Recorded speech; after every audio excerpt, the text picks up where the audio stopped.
है। 23 को नतीजे आएंगे।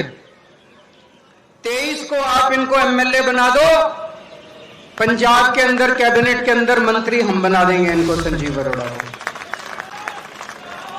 और ये मंत्री बन गए तो मंत्री का तो अपना ही फंड होता है, अपनी शक्तियां होती हैं, अपनी पावर होती है। आपकी सबकी रजिस्ट्री भी हो जाएगी, सबके ट्रांसफार्मर भी लग जाएंगे, सबके सड़कें नालियां गलियां किसी चीज की कोई समस्या नहीं रहेगी। 19 तारीख को सवेरे सवेरे चले जाना, नहा धो के वोट डालने के बाद आके खाना खाना है।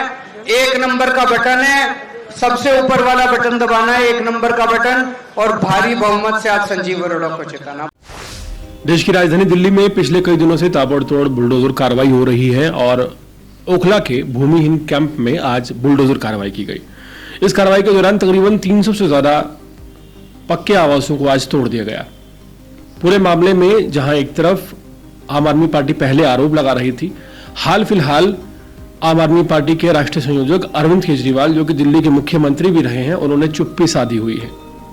दरअसल आम आदमी पार्टी के दिल्ली के मुख्यमंत्री पहले भी रहे अरविंद केजरीवाल पूरे मामले पर ना सिर्फ चुप है, हैरत की बात यह है कि जिस दिल्ली के आम आदमी की वजह से, जिन झुग्गी वालों की वजह से आम आदमी पार्टी एक राष्ट्रीय पार्टी तक बन गई थी और आम आदमी पार्टी के कई बड़े नेता, बड़े जननायक बन गए थे, जिनमें सबसे पहला नाम अरविंद केजरीवाल का है, मनीष सिसोदिया का है, राघव चड्ढा का है, सत्येंद्र जैन का है।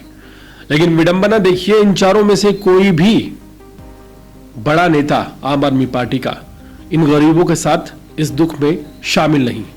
इसके पीछे की मेजर वजह यही है कि 10 से 11 साल आम आदमी पार्टी ने सिर्फ और सिर्फ इन गरीब लोगों का इस्तेमाल किया। इनके लिए कोई भी स्थायी यानी कि परमानेंट सोल्यूशन नहीं ढूंढा गया। जाहिर सी बात है कि अगर कहीं भी अतिक्रमण है तो वो अतिक्रमण आज या कल हटाया ही जाएगा। ऐसे में आम आदमी पार्टी ने ना सिर्फ उस अतिक्रमण को बरकरार रखा, कोई भी पर्टिकुलर सॉल्यूशन उन गरीब लोगों के लिए नहीं निकाला। हालांकि बीजेपी ताबड़तोड़ एक्शन ले रही है, लेकिन अगर बात की जाए तो कई लोगों को फ्लैट्स भी दिए गए हैं। हालांकि जिन लोगों के घर उजाड़े गए हैं उस अनुपात में फ्लैटों की संख्या कम है, लेकिन यहां पर एक इनिशिएटिव नजर आता है। लेकिन सवाल उस आम आदमी पार्टी, उस अरविंद केजरीवाल, सत्येंद्र जैन, राघव चड्ढा और मनीष सिसोदिया से है, जिन्हें कल तक कोई नहीं जानता था। दिल्ली की इस गरीब जनता ने इन नेताओं को राष्ट्रीय नेता बना दिया। और हैरानी की बात समझिए, एक तरफ दिल्ली में जिस वक्त बुलडोजर कार्रवाई चल रही है, दिल्ली के एक इलाके में नहीं, कई इलाकों में बुलडोजर कार्रवाई हो रही है।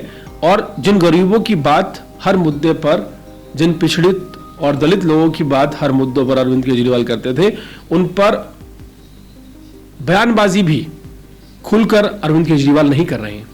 आतिशी के कंधे पर रखकर यहां बंदूक चलाई जा रही है। और हैरानी समझिए यह है कि पंजाब में एक उपचुनाव जीतने के लिए, जो कि लुधियाना का उपचुनाव है, अरविंद केजरीवाल जी जान से वहां लगे हुए हैं। वहां तमाम बड़ी बड़ी घोषणाएं कर रहे हैं, वहां कानून व्यवस्था की बात कर रहे हैं, रोजगार की बात कर रहे हैं। ये पहली बार है कि किसी पार्टी के राष्ट्रीय संयोजक ने एकदम से चुनाव हारने के बाद किसी राज्य से इतनी ज्यादा बेरुखी दिखाई है कि पीछे मुड़कर ही नहीं देखा। ये जो बेरुखी है अरविंद केजरीवाल की झुग्गी वालों के प्रति या उन लोगों के प्रति जिन्होंने उन्हें अरविंद केजरीवाल बनाया था, मनीष सिसोदिया को मनीष सिसोदिया और राघव चड्ढा को राघव चड्ढा, सत्येंद्र जैन को सत्येंद्र जैन बनाया था, उन लोगों के खिलाफ जो ये बेरुखी है, इससे दो बातें स्पष्ट होती हैं। एक तो ये कि अरविंद केजरीवाल सिर्फ वोट की राजनीति करते हैं और हाल फिलहाल उन्हें पंजाब के उपचुनाव की पड़ी है। और दूसरी बात ये क्लियर होती है कि अरविंद केजरीवाल इन गरीब लोगों से सिर्फ सिंपैथी पाना चाहते हैं, इनके लिए परमानेंट सॉल्यूशन की बात नहीं करना चाहते।